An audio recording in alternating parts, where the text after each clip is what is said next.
Catus Maximus here, this time with a Duplex, made in England, actually Kenley, or in Surrey, England. Not too often that I run the English-made power tools, so this is a older model, but I believe this company is still around, Duplex.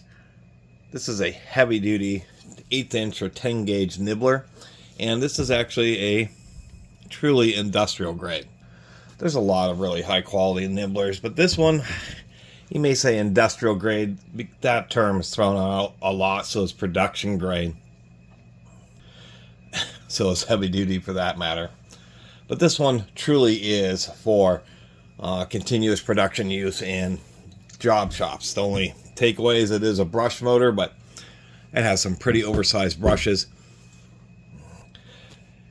And they can last certainly for a long time. This thing is magnificently heavy. It is a heavy duty nibbler for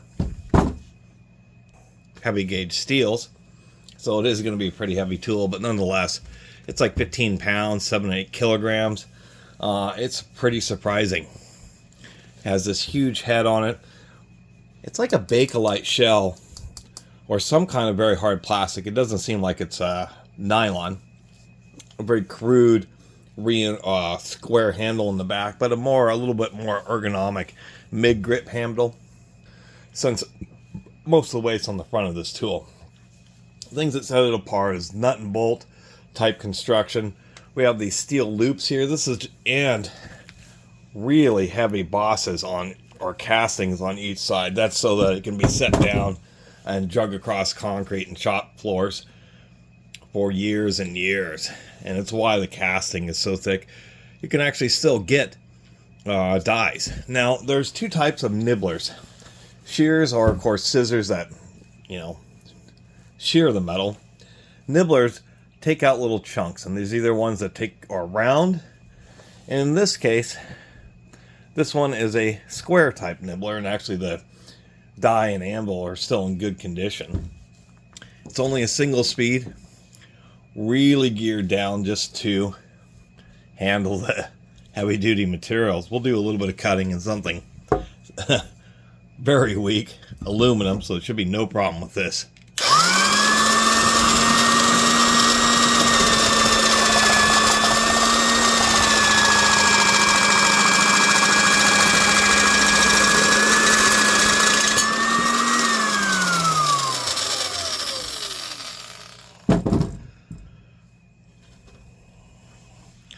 And that's what it does. It just takes out little notches. The idea of a nibbler is two things. One, in this case, you could drill like a 30 millimeter, 32 millimeter hole, or about 1 1/4 inch hole. And then you could drop this tool into it and actually start doing your cuts. Second advantage is that you can cut curved materials, and it's fairly cooperative. As we can see here, the way the nibbler is fully supported. A little bit of tear out. The dies probably do need some sharpening, but it doesn't distort or bend the material as you're cutting through it. And of course, the caveat is you end up with these little bits. So this has an 800 watt motor just in the low RPM. It's actually a gear reduction, then a shaft that goes to the bell crank. The reason it has this, many nibblers are just much more compact. The reason this has such a big head on it, one is durability, but one of the other things that would set this thing apart is we have this fill with oil here, and we have a grease fitting down there, which are two things that you almost never see on power tools. And so how this works is you have a grease fitting, which generally greases just the shaft that's in there to keep it from wearing inside its bore. But this thing's so darn heavy and pretty oily. And I don't know if I'm just going to end up reselling this. But what we have here is this. I don't know if there's a little nozzle that came out, or if this actually happens, like this grease fitting here happens to kind of lube this portion. Because I haven't been able to find a manual for it. But I do know the idea, because there's a couple other brands that kind of work similarly.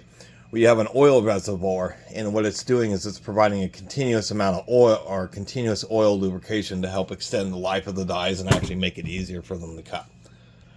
And I'll do probably a tear down at some other point. This is going to be one dirty, greasy kind of tool to tear down, to tell you the truth, judging by how greasy and dirty it already is. So anyway, Duplex, not a name you run into very often. English-made portable electric power tools. You don't run into those, at least in the United States, very often. And nibblers that are built like this, that are, true production, industrial-grade nibblers, with things like grease fittings and continuous oil lubrication, is something that you just don't see on, I guess, lesser products. And these things, they do charge a lot for them, $500 or more, depending on how thick a material you want it to be able to cut. And just thought it was a unique tool, and uses some design features that you just don't see on a daily basis. Easiest way of putting it. Kind of a cool old heavy-duty nibbler. The newer ones are definitely, I'm sure, lighter weight. They look more compact and just a little bit more smooth and ergonomic versus this one. Who knows when this one was made? Maybe 70s, 80s, something like that. Anyway, thanks for watching.